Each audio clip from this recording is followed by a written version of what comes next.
Eu tive esses dias atrás um comentário no meu vídeo que reclamou, porque toda hora eu coloco bomba, urgente, e ele falou que isso era sensacionalismo. Meu amigo, a política brasileira é pior do que uma mineradora, é bomba explodindo o tempo todo. Só para você ter um nível das matérias que eu vou discutir, por exemplo, nesse editorial com você. O Augusto Aras, líder da PGR, nomeou um ex-advogado de Mensaleiros para acompanhar a CPMI dos atos antidemocráticos, agora como procurador. O Arthur Lira provavelmente vai cair, porque descobriu-se que possivelmente ele comprou uma fazenda em dinheiro vivo com o cara que era o seu assessor. Então, a coisa está ficando cada vez mais difícil. E se você me falar que o Brasil não virou uma bomba ambulante, talvez eu esteja um tanto quanto errado mesmo. E são sobre esses assuntos que nós vamos discutir. Seja bem-vindo, eu sou o Dr. Sandro Gonçalves. Nesse canal aqui a gente vai fazer sempre uma análise jurídica, política, filosófica e econômica para você.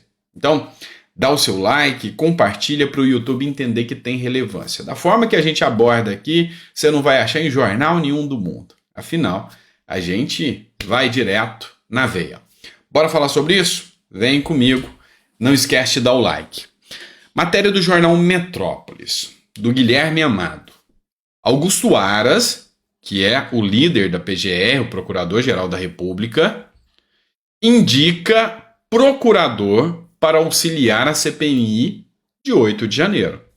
Então, a própria mesa diretora da CPMI pediu que o Augusto Aras indicasse um procurador para acompanhar os atos da CPMI. Então, vamos lá. Nós temos ali dentro a Elisiane Gama, que é aliada do Lira, do Dino, perdão. Nós temos a maior base de esquerda do governo. E agora, um procurador vai acompanhar. E esse procurador que vai acompanhar os trabalhos, ele já foi advogado em várias CPIs, do Mensalão, Petrolão, dentre outros. E a gente vai falar um pouquinho sobre isso aqui com vocês. Estou falando aqui do Augusto Aras, que mandou para a CPMI dos atos golpistas o Aldo de Campos Costa, que já havia atuado, inclusive, no inquérito dos atos antidemocráticos, ou seja, auxiliou ali no inquérito do Alexandre de Moraes dentro da Procuradoria-Geral da República. E teve uma ligação mais estreita por causa do inquérito. Lembrando que o Alexandre de Moraes é quem controla esse inquérito dos atos antidemocráticos, o que deu a ele um poder quase que universal sobre todas as demandas, ou seja, qualquer coisa que ele acha que se considera algo antidemocrático, ele traz isso para sua competência. Mas antes de ingressar no Ministério Público, o Aldo, que é o procurador agora que vai atuar na CPMI, atuou como advogado nas CPIs dos Correios, defendendo o PT, do Mensalão, defendendo o PT, da Serasa, dos sanguessugas e das ONGs. Já teve outra CPI das ONGs. Tudo como advogado defendendo o PT. Então, o histórico desse novo procurador que vai colher provas, mandar prender alguém como representante do Ministério Público, abrir o inquérito ali, ele atuou no inquérito das fake news ao lado do Alexandre de Moraes e antes disso ele advogou para base do governo. O que você acha disso? É lógico que ele vai ser imparcial. É o papel dele, não é isso? Vamos lá. Outra matéria também do Metrópolis. Lira está com a sua batata assando. Pagou em dinheiro. Negócio de Lira confirma caixa descoberto pela Polícia Federal. Vamos entender isso aqui. O Lira peitou o Lula. Falou, não, nós vamos negociar, eu quero o Ministério da Saúde, o negócio não é bem assim, não é só você que manda aqui. E aí, a Polícia Federal foi no vácuo dos aliados do Lira, dos ex-assessores, do PP, que é o partido do Lira, porque eu já expliquei uma coisa para vocês. Lira é muito poderoso dentro da política brasileira. Só tem duas formas ele parar de continuar forte, assim como era o Cunha. O Lira é um reflexo mais forte, mais poderoso e mais influente, mais calculista do Cunha. Lembra do Cunha que pediu o impeachment da Dilma? O Lira não é mais fraco do que o Cunha, não. O momento é que é diferente. Nós temos um judiciário diferente hoje, nós temos um momento diferente, digamos assim. O Senado já está apoiando o Lula, houve uma grande colisão pela esquerda, mas a grande questão é que Lira ainda assim tem muito a expor sobre o governo Lula, tem muito a expor sobre o que aconteceu durante esse período, emendas secretas, dentre outras coisas. Então, talvez preso ele seja menos agressivo, menos perigoso para o governo Lula. E aí, o que a PF descobriu? Que tinha, dentro de um cofre cheio de dinheiro que foi encontrado, um documento que falava que tinha pagamentos para um tal de Arthur, e onde eles imaginavam que era o Arthur Lira. E aí agora, para corroborar isso, que estão fazendo um trabalho excepcional e imparcial a Polícia Federal, tá? Se é que vocês me entendem. O presidente da Câmara comprou terra no interior de Alagoas com recursos em espécie, em cash, dinheiro vivo, administrados por assessor investigado pela Polícia Federal. A Polícia Federal está desnudando a vida do Lira. Não estou aqui para defender o Lira, tá? Longe de mim, tá? Não estou aqui para defender político nenhum. Se pagou, se errou, que pague, tá? É o que eu sempre esperei de todos os políticos. Mas aqui é interessante como as coincidências políticas acontecem, né? Nossa, como a Polícia Federal achou isso agora, nesse momento que o Lira está sendo um percalço para o Lula, né? É interessante, muito interessante esse argumento. Aí depois vocês vêm me dizer que isso não é uma verdadeira bomba. Mas calma, pode ser que isso perdure por mais tempo, um tempo a mais. Por quê? Porque Lula já fala em reeleição. Tá, ele mentiu, porque ele disse que não seria candidato à reeleição. Ele diz com todas essas palavras. Mas, se isso aqui ficar comprovado, Lula vai estar aí para concorrer em 2026. Matéria do antagonista. Eleições 2026. Um grupo de trabalho eleitoral pretende articulação de uma ação unificada para as eleições de 2024 e 2026, pensando na reeleição do atual presidente Lula. Nada de novo no Brasil, né? Então, assim, quem acreditaria que Lula não tentaria uma reeleição? Acho um tanto quanto complicado, né? Eu sabia que Lula ia concorrer à reeleição, não dava para levar a sério que ele não concorreria, né? Não tem um nome para substituir Lula pela esquerda. Quem seria o nome? Boulos? Boulos não tem a ampla aceitação que a esquerda tem. Janja tentaram emplacar.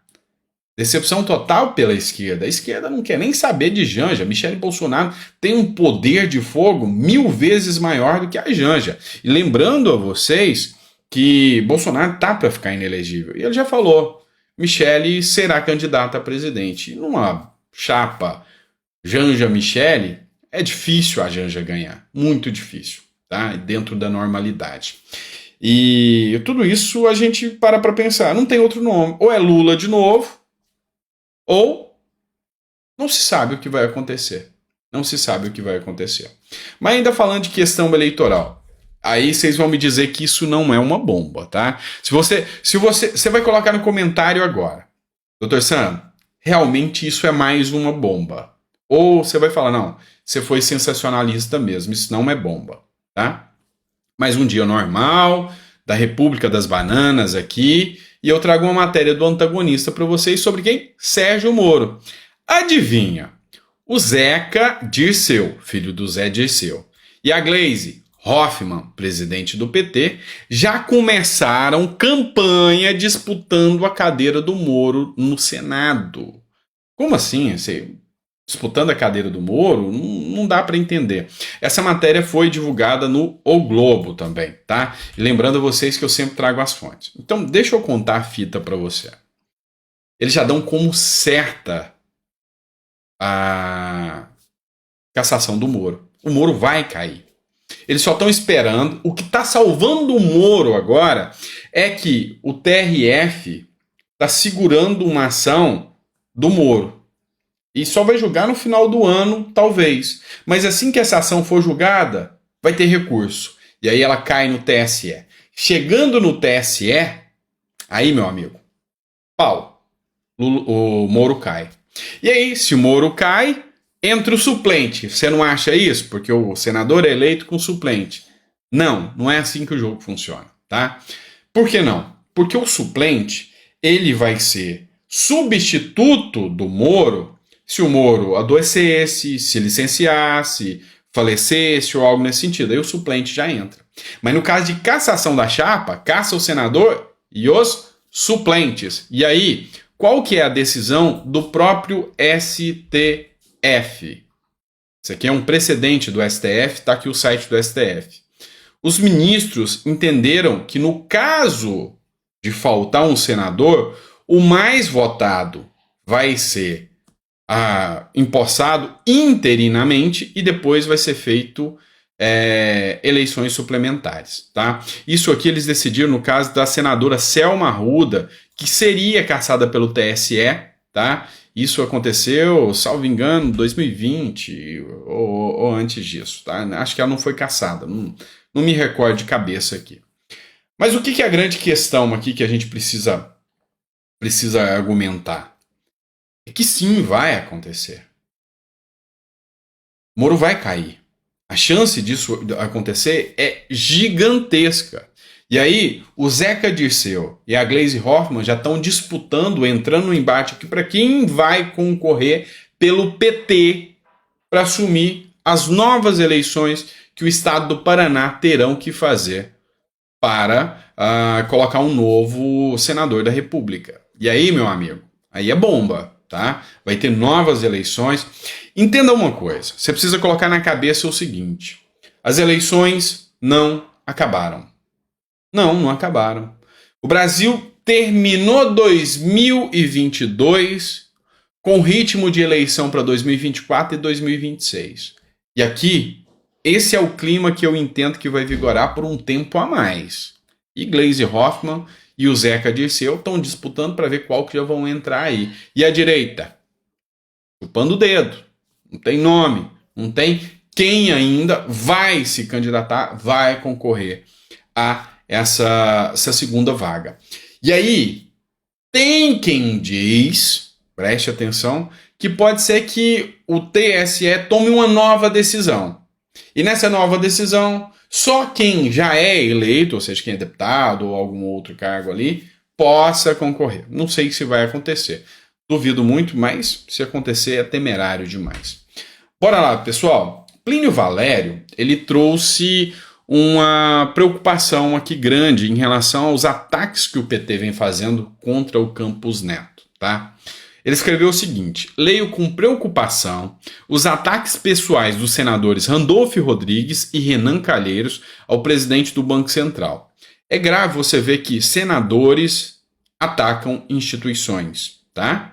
Roberto Campos Neto. Isso quer dizer que Lula vai levar adiante sua psicose de exonerar Campos Neto, agindo dentro do Senado.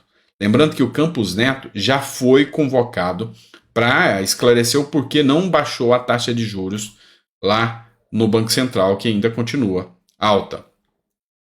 Renan e Randolph são dois senadores experientes e sabem que não há clima dentro do Senado para esse retrocesso. Mesmo assim, publicaram seus ataques, o que me leva a concluir que o plano de exonerar o presidente do Banco Central é amplo e está sendo executado. Não vão conseguir.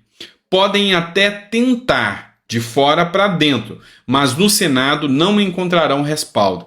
Estão equivocados porque lutam por uma causa perdida, que causaria um retrocesso sem tamanho e um terremoto com efeitos destruidores na nossa economia, o que seria imperdoável e destruidor. Vamos combater. Isso é bomba ou não é bomba? Coloca no meu comentário aí que eu quero saber. Se eu tô sendo exagerado em falar é bomba, é urgente. Isso pra mim é mais uma bomba. Os caras vão causar, ó, as palavras do Plínio Valério, um terremoto com efeito destruidor. Um terremoto com efeito destruidor causado artificialmente é bomba, é dinamite implodindo a terra. Tô errado? Não tô. É exatamente isso que acontece no Brasil de hoje. Esse é o Brasil atual. Quer outro exemplo? Você vai me falar que isso aqui também não é bomba, né? Mais um caso. O Superior Tribunal de Justiça anulou de novo provas obtidas em abordagem ilegal contra traficante. Mais uma vez, o Superior Tribunal de Justiça anulou provas contra um traficante preso, depois de uma abordagem policial. O ministro Antônio Saldanha Palheiros considerou a abordagem ilegal, porque foi feita a partir de uma denúncia anônima. Essa matéria é da Revista Oeste. Então, entenda. Denúncia anônima hoje é ilegal. Tá? É isso. O traficante foi pego, foi solto, porque a denúncia era anônima. E aí, como a denúncia é anônima, é ilegal, vão pôr o traficante na rua. E, cara, assim, é uma subversão do garantismo de forma tão, sabe, sem sentido, sem noção, que aí não dá pra gente falar que isso não é bomba atrás de bomba no nosso Brasil. É cada coisa que a gente tem que ver. E por fim, para encerrar aqui ainda sobre a Revista Oeste, o governo Lula mantém sigilo sobre os relatórios dos protestos de 2013. Lembra que em 2013 começaram os protestos, não é por 20 centavos, começou toda aquela mobilização anti-PT, anti-establishment, onde o povo se reuniu de forma ordeira, até lá não tinha Bolsonaro, não tinha nada disso, e ali foi o estopim da manifestação que causou a derrocada do PT, causou o status quo que a gente encontra hoje, tá? E aí o que aconteceu? O governo Lula decidiu agora colocar em sigilo. O cara que falou que é um absurdo o tal do sigilo, colocou em sigilo todos os relatórios, todos os documentos que foram apurados durante aquele período de protesto. Vamos lembrar que aqueles protestos começaram com reivindicações de esquerda, não foi de direita, não. Na verdade, nem existia direita no Brasil. Era quase que incorreto, politicamente incorreto você falar em direita no Brasil. Ninguém nem sabia o que era direita no Brasil, lá em 2012, 2013. Sabia que existia o PT. E o PT era o PT. E aí existia o Fernando Henrique. E o Fernando Henrique era a oposição do PT. O Alckmin era a oposição do PT. Mas o que era a direita naquela época? Então começou uma mobilização e manifestações de esquerda, reivindicando o quê? Passagem gratuita. Lembra disso? Tá? Não é pelos 20 centavos. E aquilo começou a tomar corpo nas redes sociais pela indignação social que aconteceu contrário ao status quo, ou seja, a tomada do Estado como um todo, que começava a ter acusações de propina, fraude e tudo mais aquilo que você via escancarado, era dinheiro na cueca, era mensalão, era malas de dinheiro, tudo aquilo era uma aberração, e o povo se nutriu daquele sentimento de indignação, e aí onde eclodiu, não, mas quem não defende isso? É a direita, porque a esquerda é quem está fazendo isso. E ali começou o nascimento da direita. Você deve lembrar que isso aconteceu naquela época. E aí, todos esses relatórios foram colocados em sigilo agora pelo governo PT e os documentos foram classificados como os reservados pelas autoridades que os produziram. Não se quer saber quem começou, como surgiu, aquilo tem que ficar escondido. Não é para você, cidadão, pagador de impostos e que vota, saber disso. Isso é sigilo. Você não tem capacidade mental e intelectual para entender como tudo aquilo aconteceu, para historicizar tudo aquilo, quais foram os motivos que geraram o estopim da revolta popular na época daquelas manifestações. E aí, o que se precisa fazer? Vamos impedir manifestações. Afinal, se você começar a se manifestar contra o governo, você é antidemocrático, cadeia para você. Cadeia. Entendeu? Esse é o Brasil que a gente vê hoje. E aí, meu amigo? Eu acho que eu concluí agora que eu sou meio sensacionalista mesmo. Não tem bomba nenhuma no Brasil. Tudo dentro da maior normalidade. A política brasileira é proba, é certa, é tudo certinho. É eu que sou exagerado. Tá certo? Grande abraço, fica com Deus. Não esquece de dar o like, compartilhar, mandar para mais pessoas, que a gente tem muita coisa para trazer para vocês ainda. E amanhã a gente volta com mais conteúdo logo cedinho para vocês, tá? Esperamos que as bombas cessem. Bom? Grande abraço.